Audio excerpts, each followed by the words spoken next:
looy xaar utal wéef nga scan nga fay te nag doo ci yokku dara.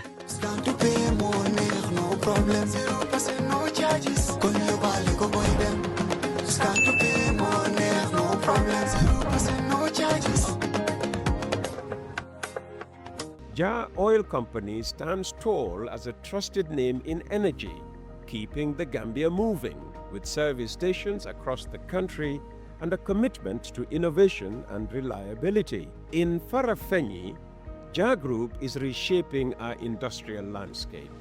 The Jah Oil Cement Factory can produce up to 100,000 bags a day, reducing imports, creating jobs, and building a stronger Gambia brick by brick. And in the heart of the Central River region, Jah Farming Initiative is cultivating food security. With thousands of hectares under development and modern irrigation, Jah Farming is turning the Gambia's soil into abundance. Jah Group is more than a company. It is a vision of self-sufficiency, resilience, and progress. The Jah Group of companies, investing in industry, agriculture, and energy, building the Gambia's future today. It's Monday, the 13th of April, 2026, and you're with Coffee Time with Peter Gomez. I'm back on the show after a 7-week absence. And right now, we welcome a seasoned figure in Gambian public life. Amadou Sanneh is the national treasurer of the main opposition United Democratic Party, UDP. He's a senior opposition voice, now plotting the electoral downfall of the current administration. Now, at the start of President Barrow's reign, he, Amadou Sanneh, served as Minister of Finance and later Minister of Trade, bringing technocratic expertise to the heart of government. Well, today he joins us not as a cabinet insider, but as a strategist and critic, offering his perspective on the economy, governance, and the future of Gambian democracy. Welcome to Coffee Time with Peter Gomez, Alhaji Amadou. Thank you very much, Peter. Thanks for the nice accreditation you give me. Well, it's a fact. But I thank you very much, and I also appreciate you have one of the veterans in this field, and we all look forward to listening to you, the professionalism that you bring into the job, and the awareness that you are creating in the public, giving information and analysis, critics. We appreciate all that. Thank you very much. And I must bring on air a private conversation we had before you came into the studio. That's right. I asked what your formula is for remaining so youthful. Because I want to be like you. Yes. And really, I spend a lot of time now doing farming. Oh. I have a farm at Tujereng, and then another one at Basore. So farming is the secret? It has been. Or is it just spending time on a farm? It's been a passion. It's now almost 20 years. It's not just getting into it.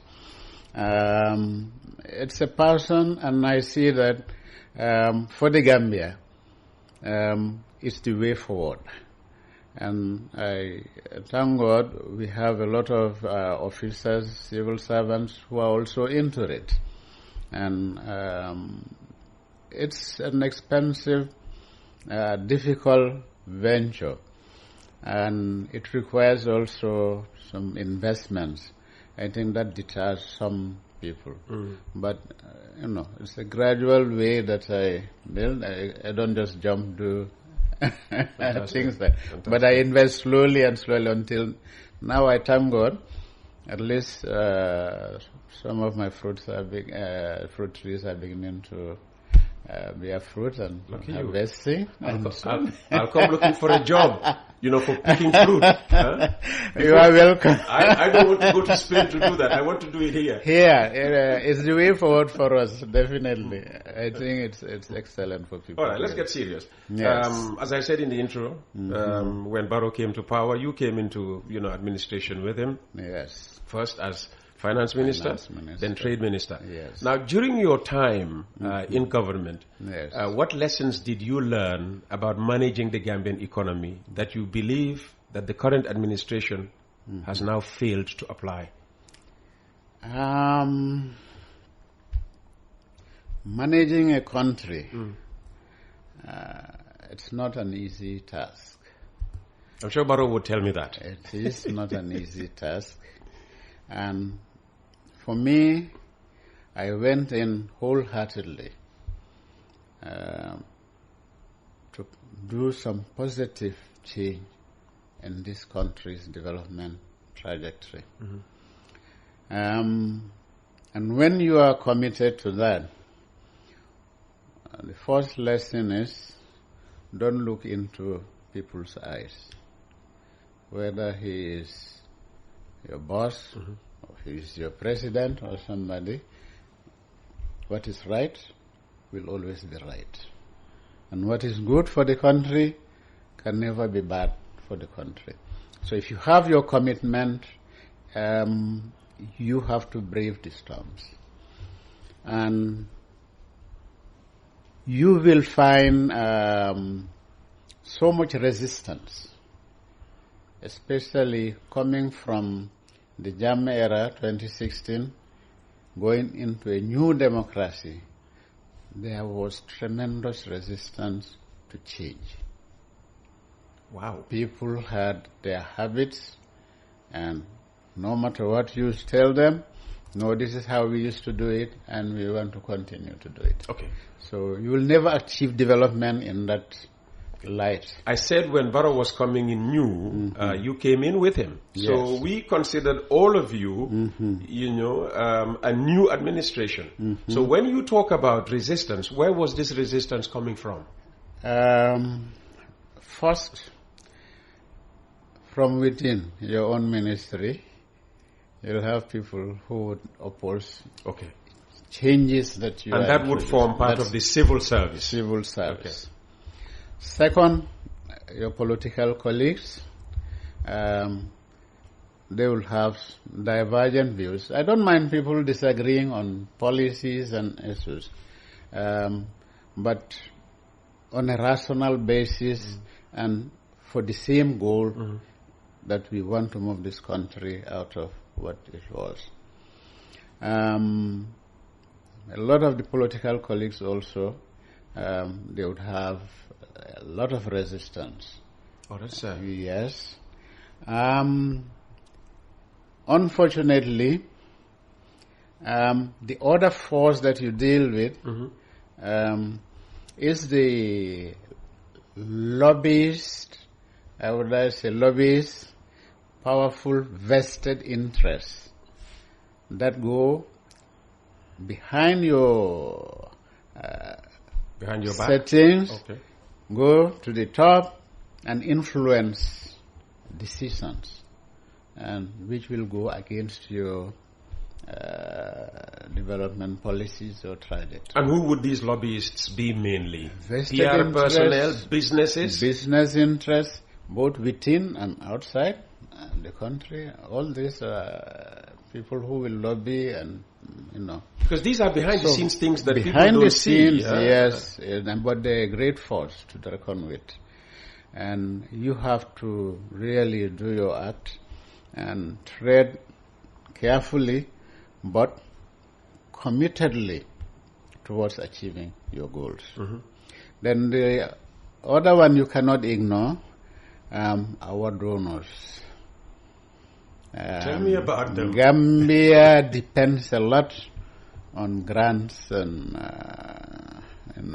donor support, and they come with their policies and views, and it's not always that they will align with what you think.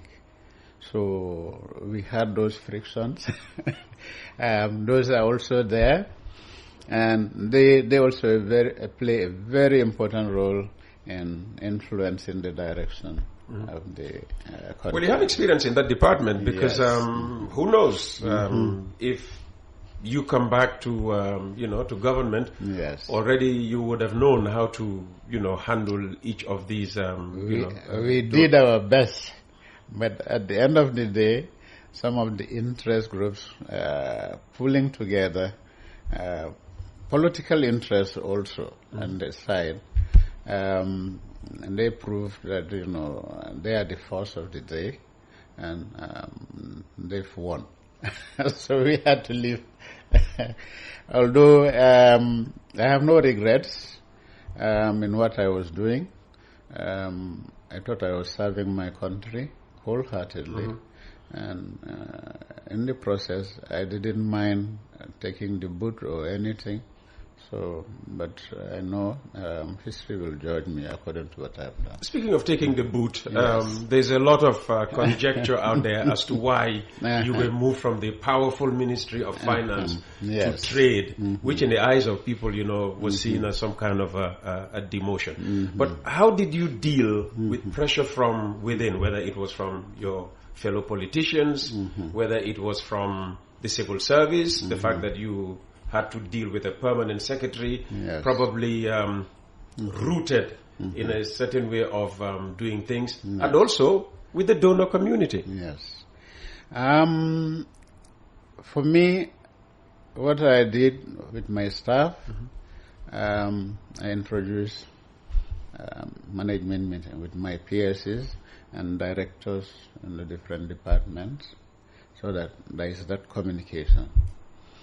And I don't hide anything. I come out plain. This is my view, this is my vision, and this is how I want to achieve these goals. I must commend them. A lot of the times, they will be with me. Okay.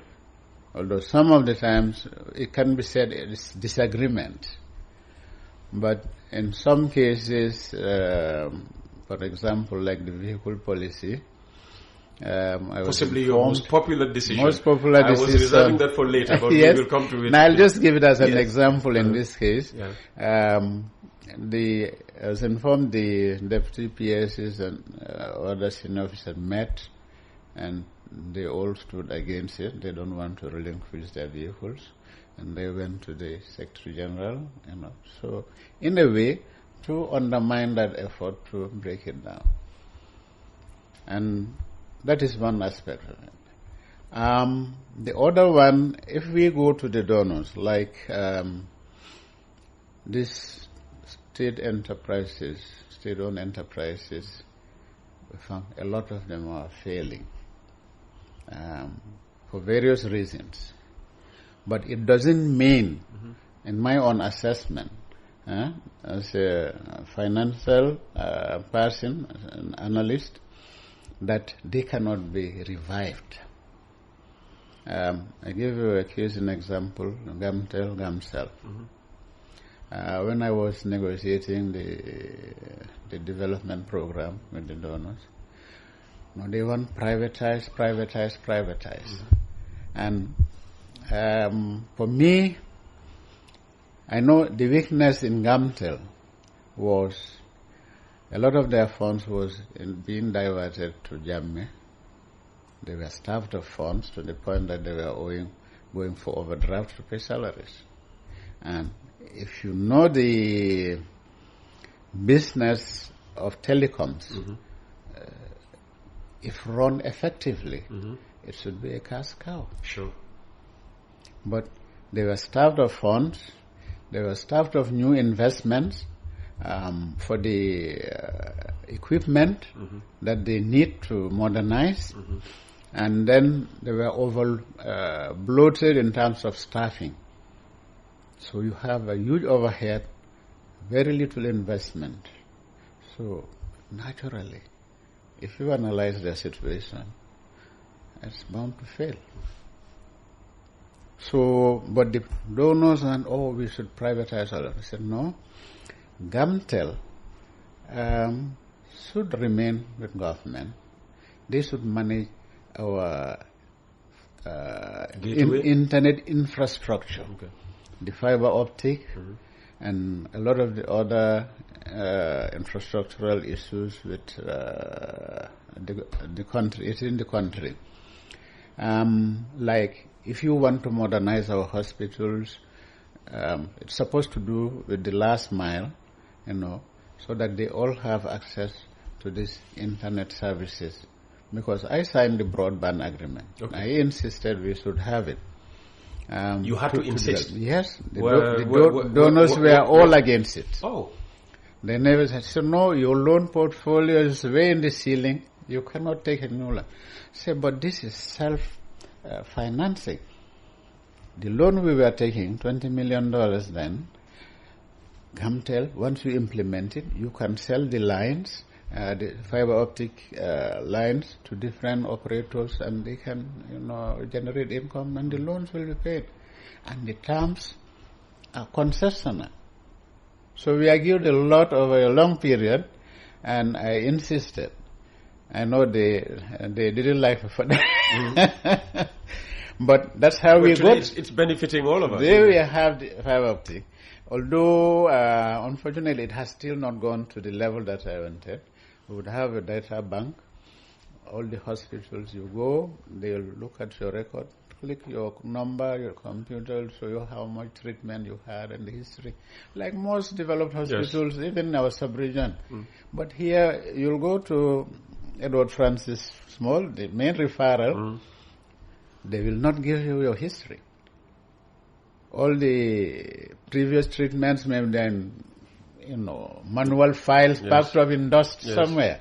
So if you are treating somebody, you need to have that history, what medication you were giving him, and whether it's working or it's not working. So these are essential parts of treatment. Absolutely. So you prevailed over and the donors. For schools, yes, also, they should have access. Regional administration, all these things we are supposed to have access. So we are underutilizing the broadband. Yes. Well, let's hope that the people responsible hopefully, are listening. Yes. But and then the other business aspect was to create call centers. Like in India, you have call centers. You facilitate transaction. All these are business avenues within the broadband system. So we prevailed. Thank God we implemented. At least we have a broadband network. Then the privatization of Gamtel said, no, Gamtel remains with the government. Gamtel, yes, it's an enterprise that can be commercial. We see how we privatize it.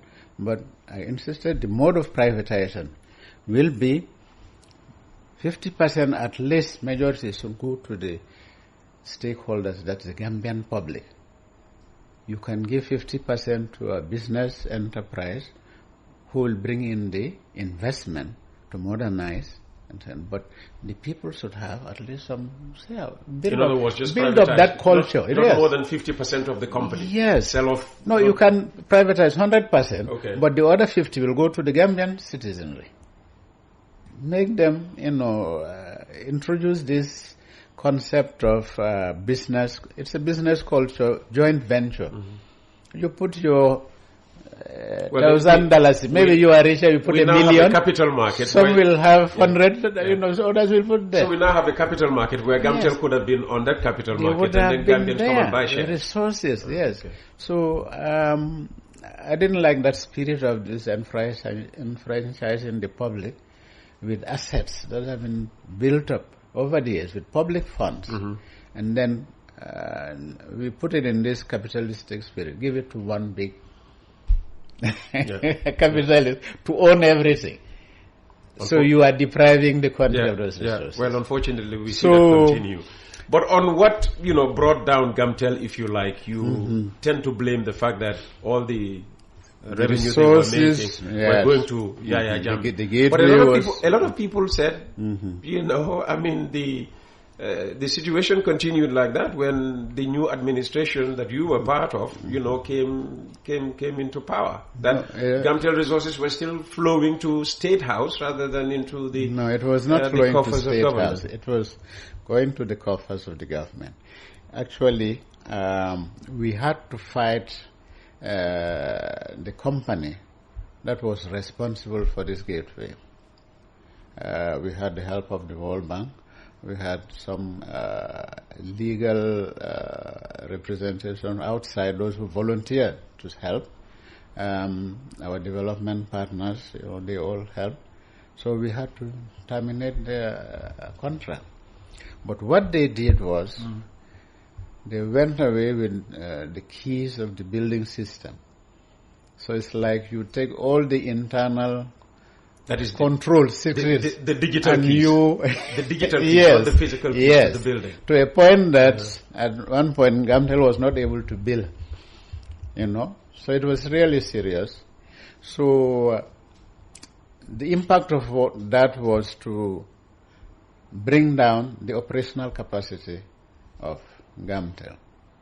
But the resources then, we say, look, we are in a state where we found the country bankrupt, literally bankrupt, a lot of loans to a point that we couldn't pay one of the creditors, the IDB, the loans that were taken. The former regime, they failed their installments, and we were blacklisted. All their projects, all the agreements we had, they stopped. So you had a country that was really down. And we said, look, we have to use these resources to regenerate and to bring the country out of this crisis. That's where the income was going to the GLF at that time. But it was a transitory agreement. So when you get into the act of restructuring and rebuilding Gamtel and Gamcel, all these things will come back into play. And it was the program then to liberalize even this gateway so that each operator will terminate its own. But then we should have had a monitoring system which we had intended to put at Pura that will track all the incoming and the outgoing traffic.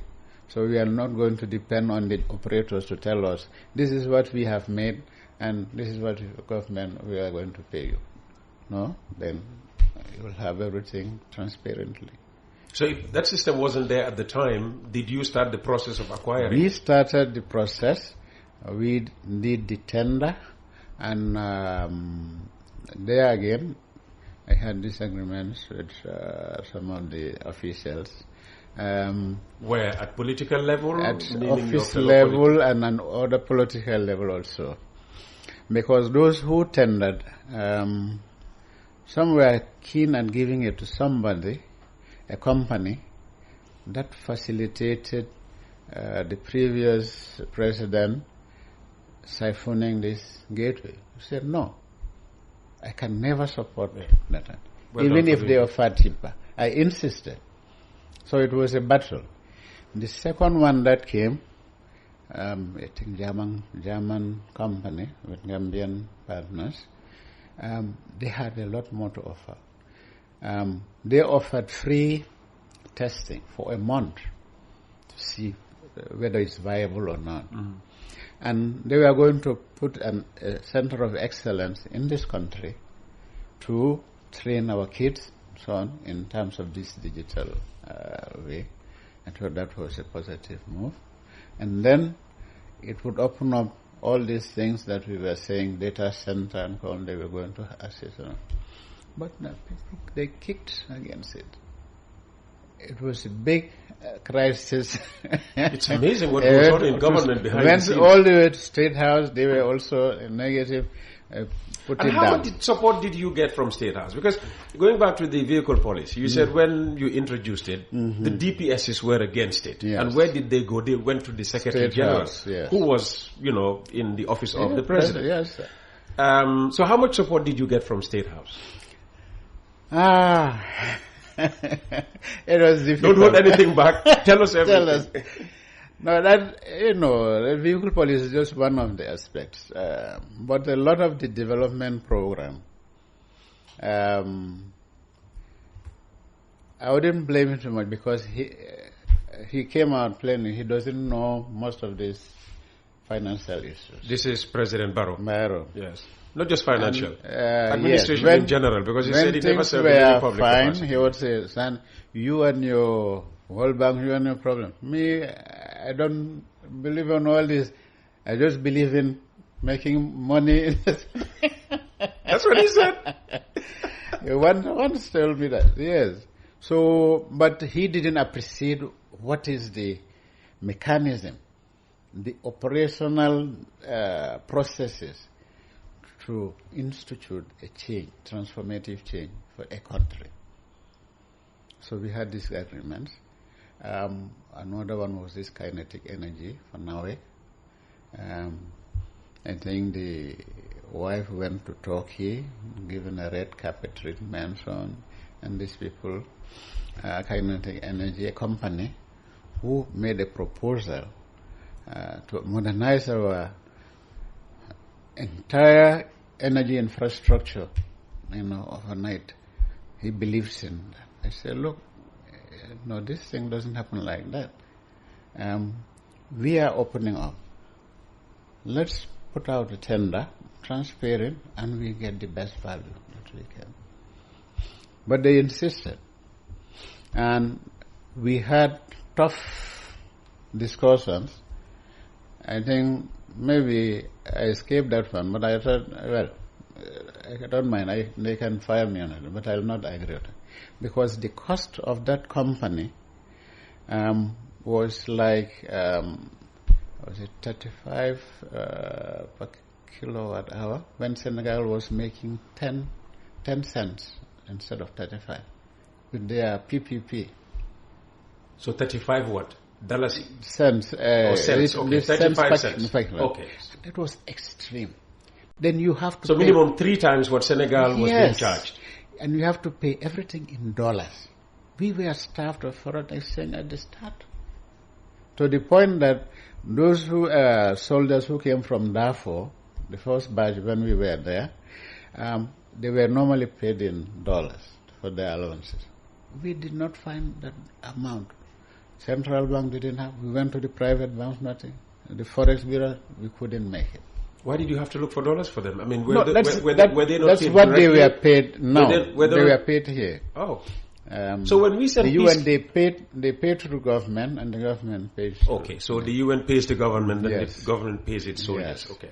I had to go to the barracks, and the former commander, Masani Kinte, he called his staff. We sat, we had meetings. I said, look, the plain truth is we don't have dollars, but if you bear with me, what I can do, we can pay 50% in dollars, and the other 50% we'll pay not at the central bank rate, but at the private market rate, which you can confirm and we agree on, and we pay the balance on that. That's how we escaped that. Goodness me. Otherwise, we risked a military uprising. It would have been tough, yes. Always end in coups. No, they were insisting. Everybody expects your revenue. It's there. So, but the mode of payment we couldn't honor as dollars then. And this company was insisting all their payments should be in dollars. We couldn't afford it. Okay. The expenditure was extremely high. So that company did not get the contract at the time. They were insisting. But we had we to a point that our development partners, we had a meeting, said, look, your finance team, you've analyzed this offer, and they say it's no good. We have looked at it, it's no good. Okay. But the only place that looks at it and we want it was and insisting was State House. State House. Oh dear. There was a PS there who was coming to say, like a professor, no, this is, profitable and so on. So he's stable. But when we start scrutinizing his figures. He's supposed to be good finance, but you have our ministry, and when we all hit at it, it just collapsed. He had nothing to say. Okay. But that did not stop them. Exactly. I was going to say that company might not have won the contract at the time, but eventually it went to a Turkish company. Yes. Why? Because the development partners, the World Bank, they came down to me. If you sign this, we are off your country. We'll leave. That was the threat. And possibly... So I went and marched to State House with the president. I said, look, this is the situation, and this is what our donors are saying. So choose. If you want them to leave, when we had nothing and we were relying on donor support, you kick them all out and you keep your interest. This is why I'm saying external private interests in the process. They are very strong, especially when But eventually we ended up with car powership. But what happened? Yeah. He had to drop it.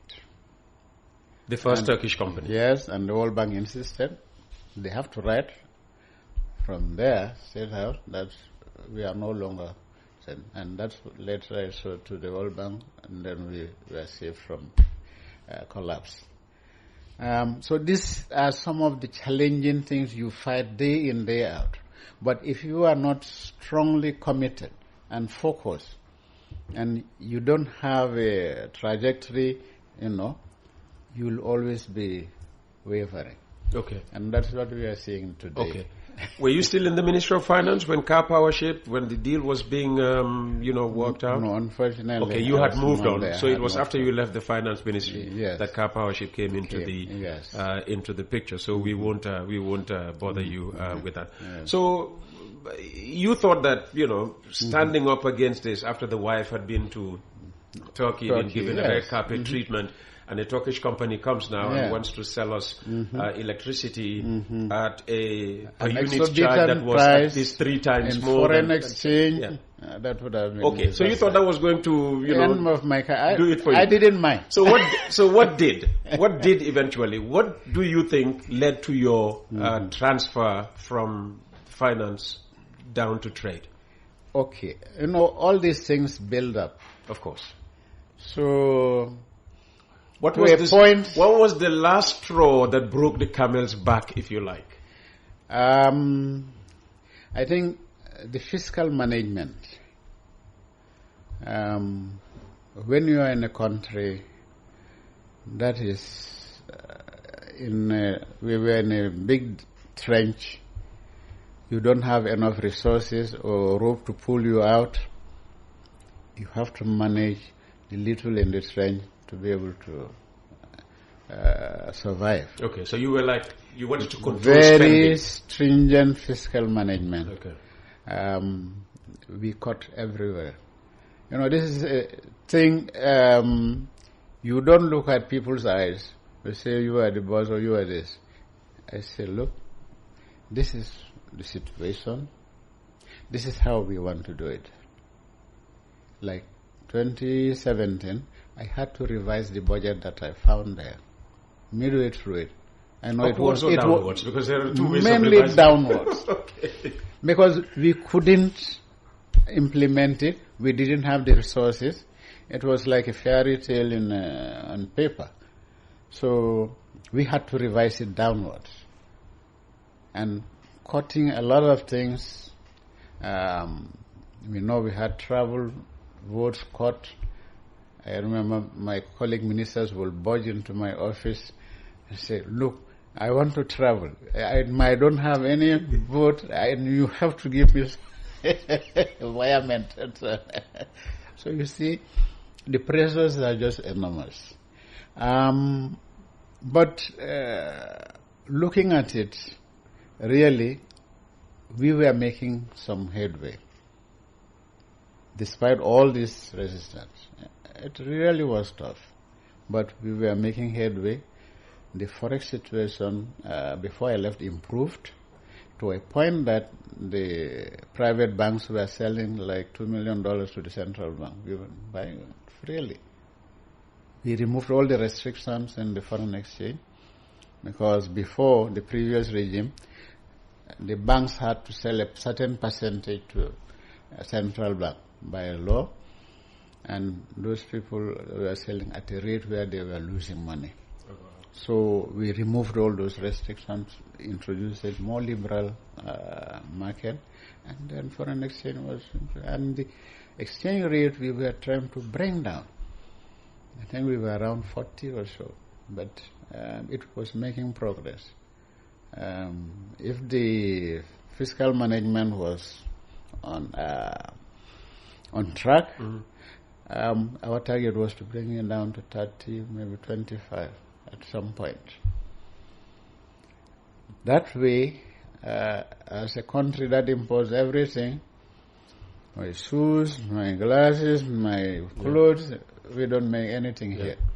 The pens, the paper, at least if the cost of importation is lower, you manage the inflation. And we had achieved that to some extent. Yes. So you were cutting everywhere, including State House. Seriously, yes. Was it while cutting? They said my hand was cut. Was it while cutting at the budget of State House that you were cut off eventually? And well, I say it builds up and builds up, because they would say, sometimes they'll say the Fadager work. He always insists on doing this. When you believe in something, you insist on doing it. And it really saved the country at the time. But the president had an opportunity to call you in to ask you personally, Amadou, what's happening? I mean, I thought we came to, change the lives of Gambians. This is why I said the forces in play maybe overcome him. That he would trust those forces more than he trusted you? Of course. Oh, wow.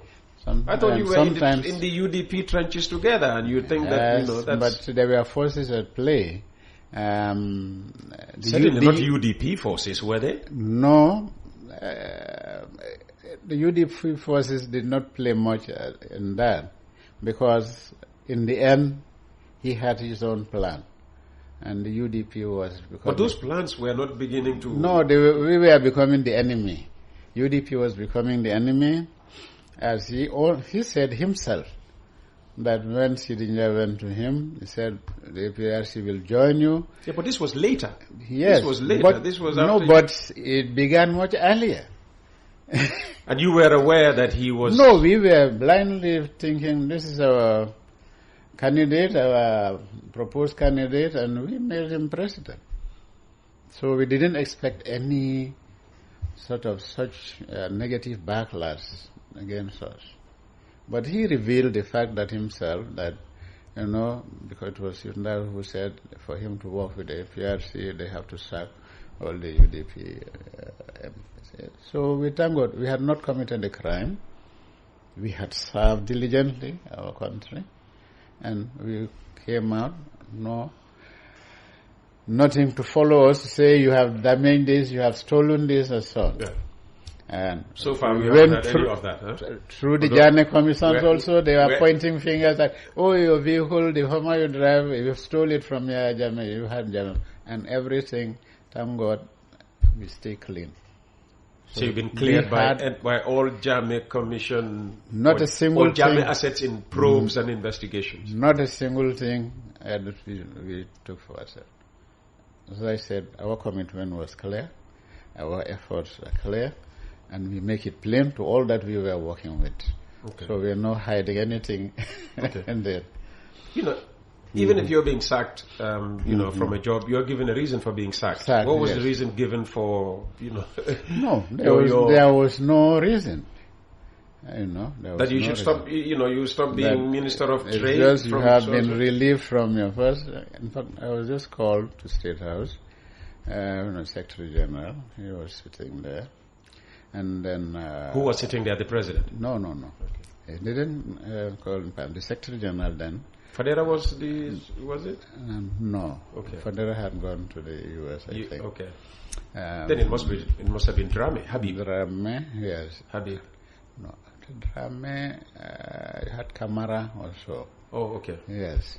And then the former Minister of Fisheries... Musa? No. The first one was James was sitting. When I came, say, "Oh, sorry, we had to give you this list." I opened it.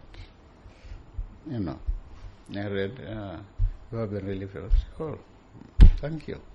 And you just like that? Yes. Were you ever called by the president later on? Not a single. Did you try to call him? No. Why? No, because he was avoiding me a lot of times. You couldn't have known that. Before even the sacking. I'll give so he was avoiding you before the sacking. But after the sacking, did you try to... No, because he wouldn't take my calls, and the numbers he gave me were all sort of, either my phone was blocked or he changed it. Oh. So even if you try to make appointments, so it's like a head of state working with your minister like this. I knew something was on. So even before you were sacked, access to the president was impossible. I packed my things. I was ready. So it didn't come as a surprise. Because the first time it did was when I was going for treatment. I had spinal surgery, from the beatings and so on. Yeah. My spine was dislocated and I was suffering. The abuse you suffered at the hands of the Gambia broke my back. government. So I wrote to say, I made arrangements. I'm going for treatment in Germany. In December, given time, they never replied. I seek appointment, he never wanted to see me. When the time was closed, I called the Secretary General, I want to see you. He said, all right, come. When I went, I told Camara, I said, I've applied for leave, medical leave. Even as a civil servant, if you are sick, your employer, the government cannot force you to come and work. Whether you reply or not, I'm going. If you want, you take your position. My life was important to me. I said, no, Sanneh, don't do that, just wait. Maybe there are too many files in the presidency. I said, look, it doesn't bother whether there are too many files or not. I've made my decision. I will leave for treatment. That's my life. Your position, you can keep it. Give it to somebody else if you want. Whether you approve or not, I'm leaving. So Camara went up. He came down with the file. He said, oh, you see, there were too many files. Now he's approved not to go. So it was as bad as that. And how was your medical trip funded? No, that was privately. My own family, friends. Yeah, because we know that well, at least in recent budgets, no, there's a line for even for me in finance. I was officials. Paying for people going to India and so on. But my case, I never went to. Okay. You didn't use taxpayers' money to go and treat yourself? No, family and goodwill. I went, we had an operation, came back. And then when I came, the medical leave I had, I think it was like 1 month or so, 2 months. And when I wrote, I said, okay. I didn't go to office then. But when we were sacked, I said, look, I had areas of leave because in finance, when I was doing the NDP and so on, we were working there and I couldn't go on leave and so on. They said, no, the leave that you took from your treatment, that was your annual leave. So even a civil servant, do you tell him your medical leave should be deducted from your salary? It doesn't happen. So this bad blood, it's not from us. It was built in by some forces around him and himself buying into it and treating us in a very negative way. Hence the belief in the UDP that he betrayed you people. He betrayed the cause. Not only betrayed us, but he betrayed the country. Look at the NDP. You work hard, you go, you get 1.4 million euros, 4 billion euros, you come, and I said, no, you shouldn't handle it, you put somebody else to manage it. Who didn't start the process, doesn't know the logic. This was after the Brussels roundtable. This is after the Brussels. And then the donors saying, look, Sanneh, since we didn't even have a meeting, you have to monitor these pledges. If you don't follow it up, they will not come. And is that why a lot of them were backing Is up. that why we never realized all $1.4 billion Yes, pledged? so the mouses will remain hungry, the cats will remain hungry, but unfortunately, the Gambians lost a massive opportunity. Yeah, absolutely, and we are feeling the massive consequences of that. Yes.